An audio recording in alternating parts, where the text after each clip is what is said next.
9 h du matin, un jeudi de février. La France grelotte par -4 degrés Celsius et le col roulé est de rigueur. Sur l'écran de l'ordinateur, Marine l'orphelin apparaît en débardeur blanc, la peau bronzée, dans son appartement déjà plongé dans la nuit. Il est 19 h à Nouméa, capitale de la Nouvelle-Calédonie. Et c'est dans cette île française du Pacifique, à 17 000 km de Paris, que Miss France 2013 a élu domicile, en octobre 2021. Elle s'est rapprochée de son compagnon, Christophe Malmezac, un entrepreneur qui a développé sur place des affaires dans l'immobilier et la restauration. Quand nous la joignons, Marine sort d'une longue journée de consultation. Car depuis quelques semaines, la diplômée de médecine travaille sur place en cabinet. En exclusivité, Gala a pris le pouls de la nouvelle vie du docteur l'orphelin. Gala, alors comme ça, 10 ans après avoir été Miss France, vous voilà désormais installée comme médecin généraliste en Nouvelle-Calédonie. Marine l'orphelin, et oui. Pour l'heure, je suis juste remplaçante dans un cabinet médical où j'avais déjà travaillé début 2021, quand j'avais fait une pause dans mes études en pleine crise du Covid pour rejoindre mon compagnon. Je m'étais très bien entendue avec la médecin. Alors, quand je suis revenue m'installer en Nouvelle-Calédonie pour de bon, je lui ai logiquement proposé de la remplacer, selon ses besoins. Aujourd'hui, on est 2 remplaçantes à alterner. Gala, à quoi ressemble le décor du cabinet? Elle. J'ai beaucoup de chance car il est installé dans une maisonnette près de la mer, je la vois depuis mon bureau. Et ce n'est pas très loin de chez moi, donc je peux y aller à vélo, par une piste cyclable côtière. C'est mon petit plaisir quotidien, de pédaler au bord de l'eau. Gala, comment réagissent les patients quand ils découvrent qu'ils vont être auscultés par une Miss France? Elle.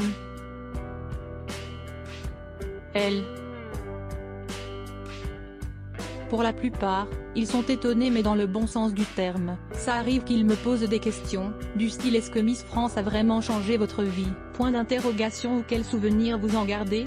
Je sens toujours beaucoup de bienveillance. Et tant que ça ne perturbe pas la consultation, moi, ça ne me dérange pas. Gala, est-ce que les pathologies que vous avez à traiter en Nouvelle-Calédonie sont spécifiques? Elle.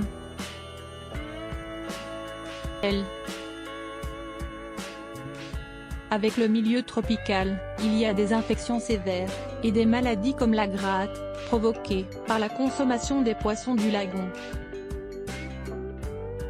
Sans oublier les piqûres de raie.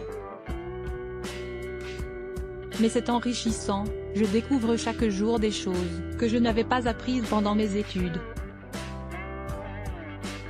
Gala, vous avez sauté un sacré pas en vous installant à l'autre bout de la planète.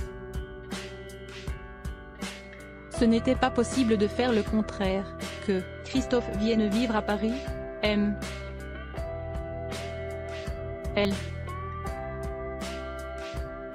C'est vrai qu'au début, c'est difficile d'envisager de partir vivre aussi loin, mais au fil de mes venues ici, j'ai appris à aimer cette île magnifique. Mon compagnon y avait des activités professionnelles assez sérieuses et ça paraissait compliqué de tirer un trait dessus. Quant à moi, j'avais envie de changer d'horizon et de vivre cette aventure de l'expatriation qui m'avait toujours attiré. Alors j'ai sauté le pas, comme vous dites. Gala, vous avez dû laisser toutes vos affaires en métropole? Elle.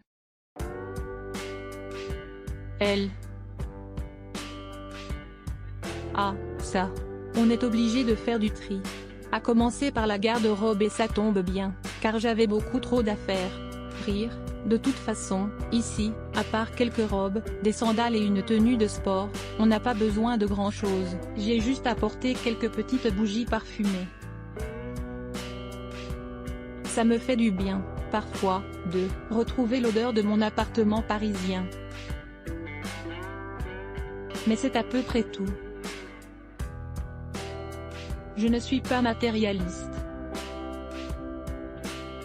Et puis, c'est un nouveau chapitre qui s'écrit. Avec Christophe, on veut déménager et se construire notre nid douillet, donc on va choisir des meubles ensemble. Gala, à quoi ressemble une de vos journées type? M. L. Ça commence plutôt qu'en métropole car il fait jour très tôt et on vit en fonction du soleil. Je me lève vers 6h30 pour démarrer mes consultations vers 7h30. Le midi, je profite au maximum de l'extérieur et je déjeune souvent avec mon compagnon, dans l'un de ces deux restaurants Pokébar, où l'on sert des Pokéballs à base de poissons frais. L'un est situé en centre-ville, sur la place des Cocotiers. L'autre est au bord de la piscine municipale. On fait pire, non? Il m'arrive aussi de prendre une petite salade, et d'aller manger sur la plage, pour profiter du décor exceptionnel. Gala, il ne fait pas trop chaud? M. L. Actuellement si, car c'est l'été austral et la température peut monter jusqu'à 35 degrés Celsius, avec beaucoup de pluie tropicale et des cyclones, mais il y a une saison plus sèche et fraîche. Enfin, tout est relatif. Ça tourne à 20 à, le jour, et 12 degrés Celsius, le soir. Gala, le soir, justement, vous êtes plutôt plateau télé, en t-shirt ou sorti en talons hauts? M. L. On est souvent chez nous, à regarder des séries, des films, ou en rendez-vous téléphonique avec la métropole. À Nouméa, la vie nocturne n'est pas aussi effervescente qu'à Paris, mais il y a beaucoup de bars, où viennent jouer des groupes. D'ailleurs, mon chéri est chanteur et guitariste dans l'un d'entre eux. Il nous arrive d'aller écouter de la musique autour d'un verre.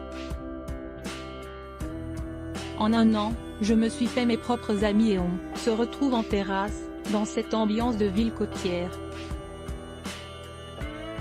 C'est vraiment sympa.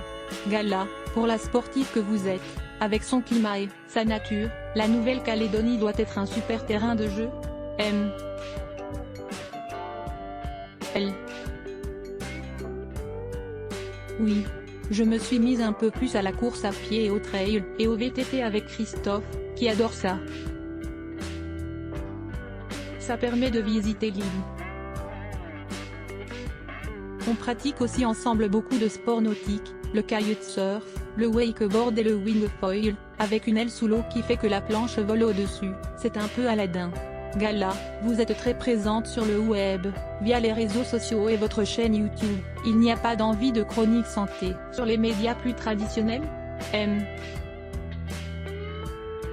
L. Si, j'adore la radio. J'ai été chroniqueuse un an sur RTL. J'aimerais bien renouveler l'expérience avec une radio locale, ou même nationale. Avec la technologie d'aujourd'hui, c'est possible. Et je peux faire des salves d'émissions en studio car je rentre 3 ou 4 fois par an en métropole, pour plusieurs semaines. C'est ainsi qu'en télé, je vais revenir dans le magazine de la santé de France 5, après une première chronique en septembre, dès mon prochain retour à Paris, ce mois de mars. Gala, où en est votre projet de mariage? Reporté pour cause de crise sanitaire? M. L. Pour l'heure, ce n'est plus la priorité. On est trop impliqué dans nos projets professionnels pour se mettre cette charge mentale supplémentaire. Et avec Christophe, on avance quand même dans notre vie de couple, on s'est installés ensemble, on va déménager. Le mariage, on le fera quand on aura le temps. Gala, c'est pareil pour le bébé? M. L.